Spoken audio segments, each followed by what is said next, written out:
2024 के पहले 4 महीनों में हमारे देश में 7,40,000 साइबर क्राइम कंप्लेंट्स दर्ज हो चुकी हैं। Investment scam, extortion, digital arrest और दूसरे फ्रॉड से करीबन 1,800 करोड़ रुपए लूटे जा चुके हैं सिर्फ जनवरी और अप्रैल के महीनों के बीच में। ये सिर्फ ऑफिशियल आंकड़ों की बात कर रहा हूं बाय द वे, जो national cyber crime reporting portal में दर्ज हुई है, जिसे मिनिस्ट्री ऑफ होम अफेयर्स चलाती है। असल में ये ऑनलाइन फ्रॉड की जो समस्या है, इसने एक भीषण रूप धारण कर लिया है और कल आपको या मुझे भी अपने चपेट में ले सकती है।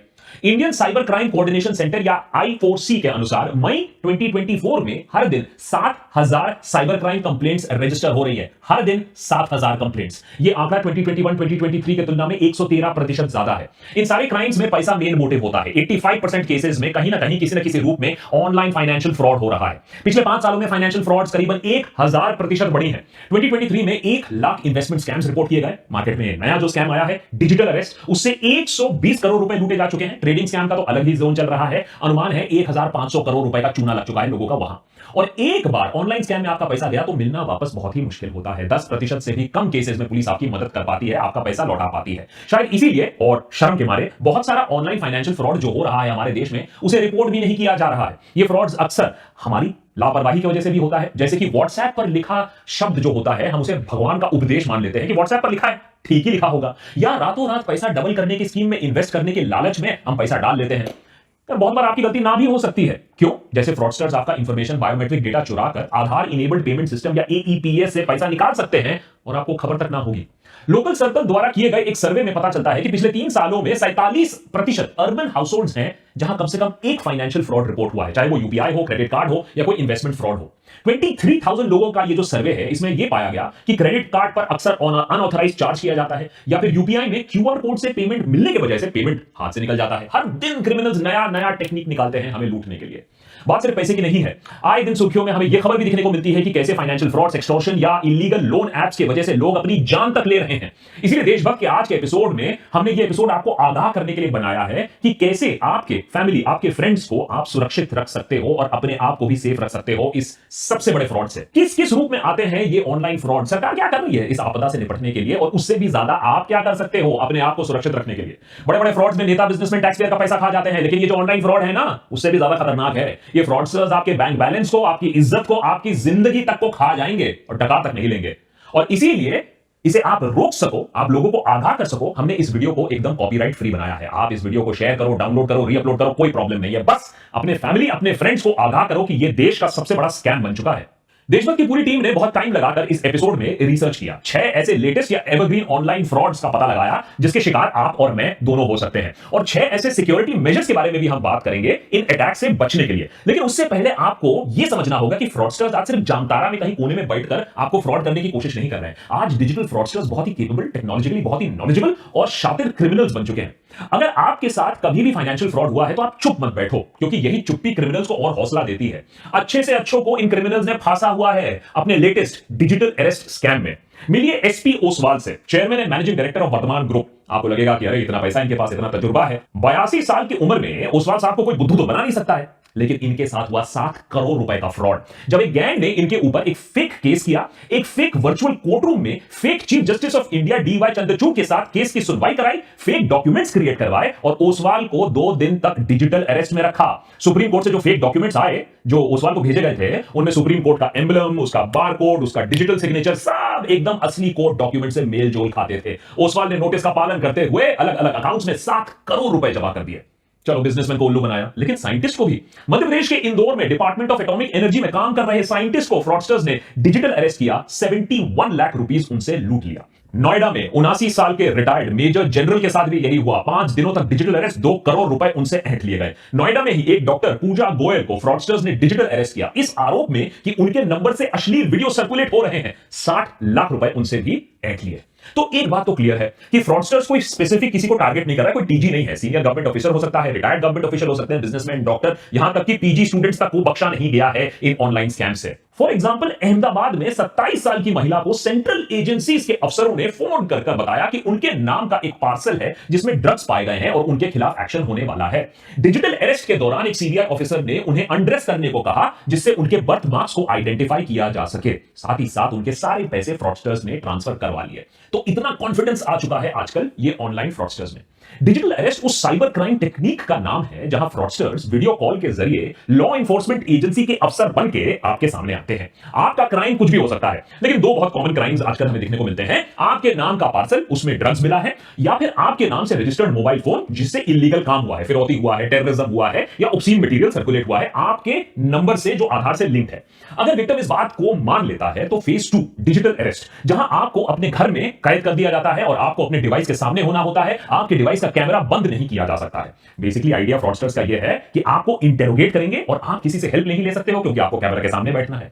फाइनली वही होता है जो इन सारे केसेस में जनरली हमें देखने को मिलता है। सेटलमेंट की बात आती है और फिर आप एक मोटी रकम चुकाते हो अपनी जान बचाने के लिए, अपनी इज्जत बचाने के लिए। आजकल तो स्कैमस्टर्स पेमेंट क्रिप्टो करेंसी या गिफ्ट कार्ड में भी डिमांड करने लगे हैं, जिससे उन्हें ट्रैक करना और भी ज्यादा मुश्किल हो जाए। लेकिन ये सारे फ्रॉड्स नहीं होते अगर विक्टिम्स को एक छोटी सी चीज मालूम होती है कि डिजिटल अरेस्ट नाम की कोई चीज है ही नहीं हमारे लीगल सिस्टम में। लेकिन शायद हमें पुलिस और लॉ एनफोर्समेंट का इतना डर, इतना खौफ बैठा हुआ है कि हम डिजिटल अरेस्ट का नाम सुनकर ही सरेंडर कर देते हैं।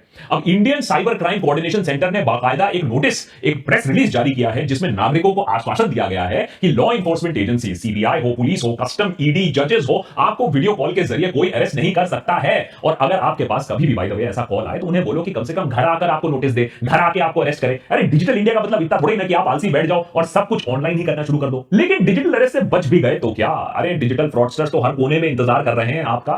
ये रहे 6 टॉप स्कैम्स जो हमारी टीम को मिले, जिससे लाखों लोगों से करोड़ों रुपए लूटे जा रहे हैं। Number 1, UPI scam. Digital India और यूपीआई के चलते हमारी जिंदगी तो आसान हुई है, लेकिन साथ ही साथ डिजिटल फ्रॉडस्टर्स की भी जिंदगी आसान हो गई है। 2022-2023 में करीबन 1 lakh UPI based frauds report किए गए हैं। अगर आप सतर्क ना रहे तो डिजिटली आपका पैसा गायब हो सकता है बहुत आसानी से। साथ ही साथ क्यूआर कोड्स के मामले में थोड़ा सावधान रहना पड़ेगा। क्यूआर कोड कहां से स्कैन कर रहे हो, किसे पेमेंट दे रहे हो, ये थोड़ा भापना जानना जरूरी है। जैसे कि फॉर एग्जांपल अगर नहीं करोगे तो हाईटेक सिलिकॉन सिटी बैंगलोर में 41% रिपोर्टेड साइबर क्राइम इंसिडेंट्स होते हैं वो क्यूआर कोड स्कैम से रिलेटेड होते हैं। तो इतना कॉमन हो चुका है क्यूआर कोड का मिसयूज। Number 2, sextortion. बहुत ही भयानक रूप है हमारे टेलीकॉम रेवोल्यूशन और सस्ते मोबाइल फोन और सस्ते डेटा रेट्स का। स्कैमर्स लोगों को वीडियो कॉल करते हैं। बहुत बार अनजाने में लोग ऐसा अननोन नंबर से फोन उठा लेते हैं। दूसरे एंड में एक महिला अश्लील हरकतें करते पाई जाती है। जब तक आपको समझ में आता है कि यह मामला कुछ गड़बड़ है, तब तक आपकी वीडियो बन चुकी होती है अश्लील हरकतें करते हुए। उसके बाद हमारी सदैव तत्पर पुलिस से आपको एक फोन आता है कि आपके खिलाफ ऑब्स्सिनिटी का केस दर्ज हो गया है और आपको अरेस्ट किया जा सकता है। सबूत के तौर पर आपका अश्लील वीडियो इस महिला के साथ आपके सामने पेश किया जाता है। इस समय इंसान ठंडे दिमाग से यह नहीं सोचता है कि हमारी पुलिस इतनी तत्पर कब से हो गई। अगर यह सच में ऐसा होता तो हमारा देश तो सेफेस्ट कंट्री फॉर वुमेन होता पूरी दुनिया में। फिलहाल इज्जत और नाक बचाने के लिए हम मामले को सेटल कर देते हैं पैसा देकर। आप भी खुश, स्कैमस्टर भी खुश। तीसरा बड़ा फ्रॉड, टेलीग्राम फ्रॉड। घर बैठे बैठे पैसा किसको कमाना नहीं अच्छा लगता? क्यों एडिटर है? आजकल एडिटर बोल रहा है कि अरे सीधा फाइल घर ही भेज दो, घर में बैठ के एडिट कर दूंगा, ऑफिस आने की क्या जरूरत है? लेकिन ऐसे स्कीम ना बहुत ही चौंका देने वाले हैं और ऐसे स्कीम जो ऑफर करते हैं वो फ्रॉड ही होते हैं। पहला होता है व्हाट्सएप पर आपको एक जॉब ऑफर आता है। उसके बाद टेलीग्राम ग्रुप में आपका नाम ऐड कर दिया जाता है, जहां आपको बिग बॉस की तरह अलग अलग टास्क दिए जाते हैं। जैसे सोशल मीडिया प्लेटफॉर्म्स में जाओ, वीडियो को देखो, व्यूज बढ़ाओ, लाइक करो वीडियोस को। पहले आपको आपके काम के लिए छुट्टर पैसे, थोड़ा बहुत पैसे भी मिल जाएंगे, आपका ट्रस्ट बढ़ जाएगा। फिर किसी कारण हेतु जैसे कि ट्रेनिंग की है या फिर आपको ज्यादा बिजनेस मिलेगा, उस एक्सक्यूज पे आपको उल्टा पैसा जमा करना होता है। एक बार आपने मोटी रकम जमा की, बंदा गायब आपके पैसे के साथ। नंबर 4, एआई की दुनिया बहुत चकाचौंध है। मानवता एवोल्यूशन की अगली पायदान पर चढ़ रहा है एआई के साथ। क्रिमिनल्स ने बोला हम क्यों पीछे हट जाएं, तो उन्होंने भी एआई की मदद से लोगों को अब गधा बनाना और उनसे पैसा निकालना सीख लिया है। किसी के बेटे का एक्सीडेंट हो गया है, वो हॉस्पिटल से कॉल कर रहा है, पैसे की गुहार लगा रहा है, कैसे मना करोगे आप? किसी की बेटी को पुलिस ने होटल के रूम से नग्न अवस्था में अरेस्ट कर लिया है और अगर आपको बचाना है अपनी बेटी को तो सेटलमेंट के पैसे निकालो अभी के अभी। आपको उसकी आवाज तक सुनाई दे रही है फोन पर, पीछे मदद मांग रही है वो। अगर वो घर पर बैठकर टीवी ना देख रही होती तो आप बात मान भी लेते, आप पैसे दे भी देते। कुछ लोग बच गए, लेकिन लाखों पेरेंट्स ने, लाखों रिश्तेदारों ने पैसा ऐसे निकाला है। और जो आवाज उन्होंने सुनी होती है, जिस पर विश्वास करके वो पैसे निकालते हैं, वो असली, ऑलमोस्ट असली ही आवाज होती है। सॉफ्टवेयर की मदद से, एआई की मदद से आप आज के डेट में किसी की आवाज को कॉपी कर सकते हो और फिर उस आर्टिफिशियल आवाज से कुछ भी बुलवा सकते हो। मिशन इंपॉसिबल में टॉम क्रूज ये सालों से करते आए हैं, लेकिन अब क्रिमिनल्स रियल लाइफ में ये कर रहे हैं एआई की मदद से और आपको लूट रहे हैं। Number 5, link based cheating. देखिए हर स्कैम को एआई की जरूरत नहीं है, कटिंग एज टेक्नोलॉजी की जरूरत नहीं है। कभी कभी हमारी जो कमजोरी होती है, फ्रॉडस्टर्स के लिए सबसे बड़ा वरदान वही होता है, ह्यूमन वीकनेस। जैसे हमारा लालच। सबको चाहिए एक फ्री में प्राइस, और व्हाट्सएप पर जो कुछ आता है वो तो 100% ट्रू होता है। तो व्हाट्सएप पर आ गया एक लिंक, आपने उस लिंक को क्लिक कर लिया और लिंक में मिला आपको एक शानदार प्राइस। फ्री बस फ्री सुनकर आपकी तो लार टपक गई। अब ये फ्री प्राइस के लिए आपको थोड़े डिटेल्स भरने, आपका एड्रेस भरना है, आपका आईडी प्रूफ भरना है, और कभी कभी प्राइस इतना बड़ा हो सकता है कि उसके लिए आपको अपना सारा बैंक डिटेल भरना हो, थोड़ा टैक्स का पैसा देना हो, शिपिंग का फी भी भरना हो, ये सारा पैसा आपने दिया, प्राइस आपको कभी मिला नहीं और पैसा जो था वो भी निकल गया। और अगर ज्यादा अनलकी हुए तो बैंक का पासवर्ड भी दे दिया तो बैंक अकाउंट भी खाली। Number 6, OTP scam. सरकार ने स्कैम्स को रोकने के लिए और आपको बचाने के लिए 2FA बहुत जगह कंपलसरी कर दिया है। 2FA यानी टू फैक्टर ऑथेंटिकेशन, यानी आपके फोन पर ओटीपी के बिना कुछ भी प्रोसेस नहीं होगा। अब फ्रॉडस्टर्स फिर से एक कदम आगे ओटीपी के पीछे पड़ जाते हैं, उसे निकालकर आपके बैंक अकाउंट, डिजिटल वॉलेट्स और दूसरे सेंसिटिव इंफॉर्मेशन को एक्सेस करने की कोशिश करते हैं। इसीलिए वो आपको आपके फोन में बैंक अकाउंट रिप्रेजेंटेटिव बनकर आ जाते हैं, ई कॉमर्स साइट ऑपरेटर बनकर आ जाते हैं, अक्सर सरकारी अफसर बनकर आपको फोन कर देते हैं। अब आप ये नहीं सोचते हो कि सरकारी दफ्तर में अफसर ना मिला, लेकिन सरकारी अफसर आपको फोन पर आकर आपसे सारी इंफॉर्मेशन ले रहा है? आप भी दे देते हो, हाँ ठीक है सरकारी अफसर है, बिना सोचे समझे आपने ओटीपी दिया और आपके पैसों का हो गया स्वाहा। इन स्कैम से आपका कितना नुकसान हो सकता है, देश के नागरिकों का कितना नुकसान हो सकता है, आप सोच भी नहीं पाओगे। फॉर एग्जाम्पल मैं आपको बताता हूं, 2014 से लेकर 2023 के बीच में इंडियन बैंक्स में 65,000 फ्रॉड केसेस डिटेक्ट किए गए। 4.65 लाख करोड़, जी हां 4.65 लाख करोड़ का घपला हुआ करीबन 10 सालों में। आज बैंकिंग रेगुलेशंस और सॉलिड हो रही हैं तो ये स्कैम्स थोड़े कम हो रहे हैं, लेकिन उधर डिजिटल फ्रॉड्स और भी ज्यादा बड़े हो रहे हैं। तो सोचिए 5 लाख करोड़ तक हम बात कर रहे हैं, पोटेंशियल है ऐसे स्कैम्स का। तो सरकार इस सब मामले में क्या कर रही है? देखिए गंभीरता तो है सरकार की तरफ से, ऐसी बात नहीं है, सरकार रिकॉग्नाइज कर रही है ये प्रॉब्लम है, लेकिन ग्राउंड पर एक्शन इतना नहीं है कि फ्रॉड्स कम हो जाए या फ्रॉडस्टर्स के दिलों में कोई खौफ हो। सरकार ने एक ऑनलाइन सस्पेक्ट रजिस्ट्री लॉन्च की है जिसमें 12 लाख साइबर क्रिमिनल्स का डेटा स्टोर्ड है। इस रजिस्ट्री को states, union territory, central investigating agencies, intelligence agencies इस्तेमाल कर सकती हैं साइबर क्राइम को कंट्रोल करने के लिए। उधर national cyber crime reporting portal NCRP के जरिए साइबर क्राइम रिपोर्टिंग और रेजोल्यूशन को बेहतर बनाने की कोशिश की गई है। एनसीआरपी को अभी हर दिन 67,000 कॉल्स आती हैं साइबर क्राइम रिलेटेड क्वेश्चन से। तो सोचिए लोगों में भी इतना डर है अभी कि इस हेल्पलाइन में लोग फोन करके पता लगा रहे हैं कि उनके साथ भी फ्रॉड हुआ है या नहीं। और Indian cyber crime coordination centre I4C ने अभी तक 2,800 करोड़ डिफ्रॉडेड मनी है, ये जो स्कैम्स का पैसा है, ये वापस दिया है करीबन 8.5 लाख विक्टिम्स को। तो कहीं ना कहीं एक शुरुआत की गई है, लेकिन इस शुरुआत से ज्यादा कुछ नहीं हो पाएगा जब तक ना आप इसमें साथ दोगे। कैसे? सबसे पहले तो आप एक काम करो, अगर आपके साथ कभी भी साइबर क्राइम हुआ है तो आप इमीडिएटली इसे रिपोर्ट करो। www.cybercrime.gov.in ये एक ऑफिशियल पोर्टल है जहां आप इसको रिपोर्ट कर सकते हो, सरकार आपकी मदद कर सकती है। आप 1930 पर फोन कर सकते हो, नेशनल साइबर क्राइम हेल्पलाइन है। लेकिन किंतु परंतु अगर आप चाहते हो कि बात रिपोर्टिंग तक ना आए, बात सरकार तक ना पहुंचे, फिर बात गुहार तक ना आए कि भैया आप बोलो कि मेरा पैसा किसी तरीके से लौटा दो, तो आपको ही चौकस रहना होगा। हाल ही में एक खबर वायरल होती है, मुंबई में एक ऑटो में एक पुलिस ऑफिसर घुस आता है सडनली और एक महिला से 50,000 रुपए की मांग करता है। महिला का गुनाह क्या है कि वो ऑटो में बैठकर वेप कर रही थी। देखिए स्मोकिंग वेपिंग तो वैसे में अच्छी बात नहीं है, लेकिन सवाल यह है कि ये बिना यूनिफॉर्म का ऑफिसर कौन है, 50,000 का डिमांड क्यों कर रहा है? महिला ने सोचा कुछ तो गड़बड़ है, ये ऑफिसर नहीं है। उसने वीडियो बनाना शुरू कर दिया और वीडियो बनते देख पुलिस वाला वो भाग निकला। अब खबर यह आ रही है कि उस पुलिस वाले को अरेस्ट कर लिया गया है जो फेक ऑफिसर था।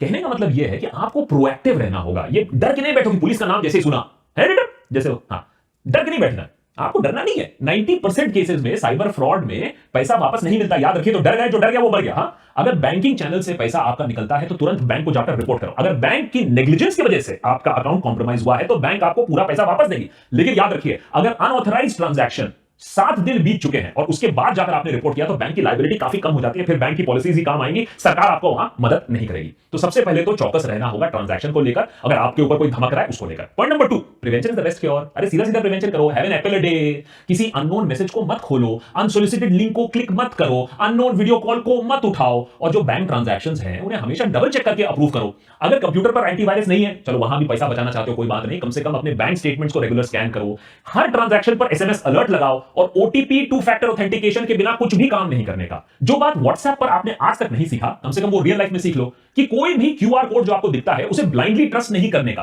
कोई भी पेमेंट लिंक जो आपको दिखता है उसे ब्लाइंडली पे नहीं करने का। किसी भी पेमेंट जहां दे रहे हो, देखो किस गेटवे को इस्तेमाल कर रहे हो, किस सॉफ्टवेयर को इस्तेमाल कर रहे हो, और मल्टी फैक्टर ऑथेंटिकेशन का आप इस्तेमाल करो। जैसे कि आपने क्रेडिट कार्ड में भी अगर ओटीपी है तो उसको इनेबल करो।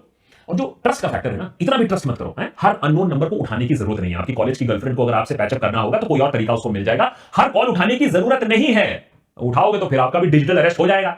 और अगर पार्सल में ड्रग्स निकले तो इमीडिएटली फोन काटो और जिस कंपनी से वो फोन आया था ड्रग वाला, उस पार्सल कंपनी को खुद फोन करो और पता लगाओ कि कहां भैया तुम्हारा थाईलैंड में ड्रग पकड़ा गया है। सरकार इतने सालों से हर चीज के लिए आधार मांगती आई है, बर्थ से लेकर डेथ सर्टिफिकेट के लिए, बैंक अकाउंट खोलने से टॉयलेट जाने के लिए आधार की जरूरत होती थी। लेकिन अब नया फॉर्मूला यह है कि आपको अपना आधार नहीं दिखाना है। जी हां, पहले दिखाना था, अब आपको नहीं दिखाना है, क्योंकि आपका आधार नंबर से ही आपके ऊपर फ्रॉड हो सकता है। तो जितना अपना डेटा प्रोटेक्ट कर सको उतना डेटा प्रोटेक्ट करके रखो, और जितना अपना पर्सनल इंफॉर्मेशन है, अपना फैमिली इंफॉर्मेशन है, हर चीज इंस्टाग्राम पे डालने की जरूरत नहीं है। थोड़ा सा अपने जो प्राइवेट इंफॉर्मेशन है उसे कंट्रोल में रखो, क्योंकि फ्रॉडस्टर्स ये भी देख रहे हैं कि आपका बेटा कब बाहर जा रहा है, कब छुट्टी पे जा रहा है, और फिर आपके पास आएगा पुलिस से फोन। नंबर 4, थोड़ा सा अवेयर होने की जरूरत है। मुश्किल है, लेकिन अगर बिग बॉस के घर में क्या हो रहा है ये आपको खबर है, तो टेक्नोलॉजी की दुनिया में भी क्या हो रहा है उसी खबर आपको रखनी पड़ेगी। प्रॉब्लम ये है कि हर दिन फ्रॉडस्टर्स नए नए तरीके खोज रहे हैं। अब हमें तो अपडेटेड रहना होगा। For example, SIM swap scam, ये क्या होता है? इससे हैकर्स आपके सिम को रिमोटली डुप्लीकेट कर सकते हैं और आपका सारा इंफॉर्मेशन चुरा सकते हैं। इसीलिए रेगुलर पासवर्ड चेंज करना भी एक वाइटल सिक्योरिटी टूल है। ओटीपी स्कैम से भी जरूर आपको बचना चाहिए कि ये जो आपका जो पर्सनल फाइनेंशियल डिटेल है कभी फोन पर नहीं शेयर करना। कोई अगर आपको कॉल कर रहा है, मैसेज कर रहा है, अपने बैंक का ऑफिशियल बोल रहा है, सरकारी ऑफिशियल बोल रहा है, तो ऑफिशियल चैनल के थ्रू जाओ, ऑफिशियल वेबसाइट के थ्रू जाओ। फोन पर जो बोल रहा है उसे मत बिलीव करो और कभी भी अपना ओटीपी किसी को मत दो।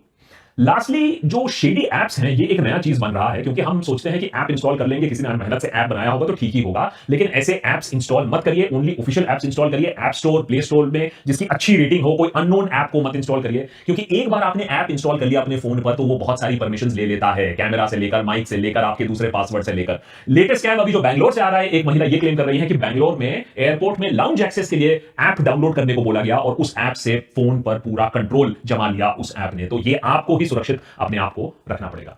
जैसे कि मैंने एपिसोड की शुरुआत में बताया, ये एपिसोड बिल्कुल कॉपीराइट फ्री है। आप इसे डाउनलोड करिए, आप इसे शेयर करिए, आप इसे रीअपलोड करिए, मुझे फर्क नहीं पड़ता है। लेकिन अपने फ्रेंड्स, अपने रिलेटिव्स को ये बात समझाइए कि ये देश का बिगेस्ट फ्रॉड है। 2G कोलगेट से आपका बैंक अकाउंट कम से कम नहीं जा रहा था, ये उससे भी बड़ा फ्रॉड है, जिससे आपका बैंक अकाउंट, आपकी इज्जत, आपकी रेप्यूटेशन और कुछ लोगों की जिंदगी तक जा चुकी है। So please be safe. और अगर ऐसे ही और भी एपिसोड्स आपको देखने, as a matter of fact हमारे मेंबर्स ने ही बताया कि एक ऐसी एपिसोड की जरूरत है जहां लोगों को आगाह किया जाए, तो और ऐसी कौन कौन सी चीजें हैं जिनके बारे में लोगों को पता होना चाहिए जो मेन स्ट्रीम मीडिया कवर नहीं कर रही है, हमें जरूर बताइए। देशभक्त पर हम उसे जरूर कवर करेंगे।